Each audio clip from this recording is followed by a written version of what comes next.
days we're making 2 billion. বিশ্বব্যাপী বাণিজ্য যুদ্ধ গভীর করে কয়েক ডজন দেশের উপর চাপানো প্রেসিডেন্ট ডোনাল্ড ট্রাম্পের পাল্টা শুল্ক বুধবার থেকে কার্যকর হয়েছে। এর মধ্যে চীনের পণ্যে আরোপিত 104% শুল্ক রয়েছে। যুক্তরাষ্ট্রের প্রেসিডেন্ট কয়েকটি দেশের সঙ্গে আলোচনার প্রস্তুতি নিলেও বৈশ্বিক বাণিজ্য যুদ্ধ এড়ানো যায়নি। চীনের উপর শুল্ক আরও 50% বাড়িয়ে 104% করা হয়েছে।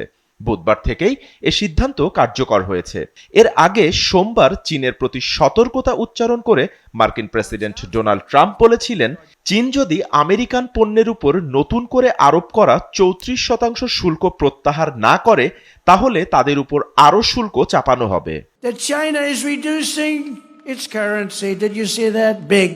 চীনের উপর বাড়তি শুল্ক আরোপের বিষয়টি নিশ্চিত করে যুক্তরাষ্ট্রের স্থানীয় সময় মঙ্গলবার বিকেলে হোয়াইট হাউসের প্রেস সেক্রেটারি ক্যারোলিন লেভিট বলেন, চীনের প্রতিশোধ নেওয়াটা ভুল ছিল।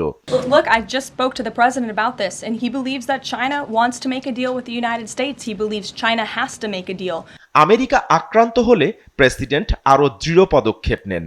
এজন্যই বুধবার থেকে চীনের উপর 104% শুল্ক কার্যকর হচ্ছে। That if China reaches out to make a deal, he'll be incredibly gracious, but he's going to do what's best for the American people. তবে চীন বলছে তারা যুক্তরাষ্ট্রের বাড়তি শুল্ক আরোপের সিদ্ধান্তকে ব্ল্যাকমেইল অভিহিত করে এর নিন্দা জানিয়েছে। দেশটি বলছে তারা যুক্তরাষ্ট্রের শুল্কের কাছে নতি স্বীকার করবে না।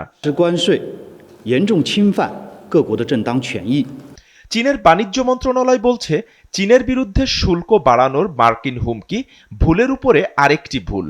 এ ধরনের মন্তব্য যুক্তরাষ্ট্রের ব্ল্যাকমেইলিং স্বভাবকে উন্মোচিত করে।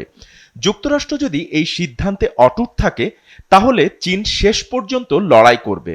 প্রশ্ন দেখা দিয়েছে, এই লড়াই শেষ পর্যন্ত কোথায় নিয়ে দাঁড় করাবে বিশ্বকে? বাপ্পি খান, এসএ টিভি ডিজিটাল।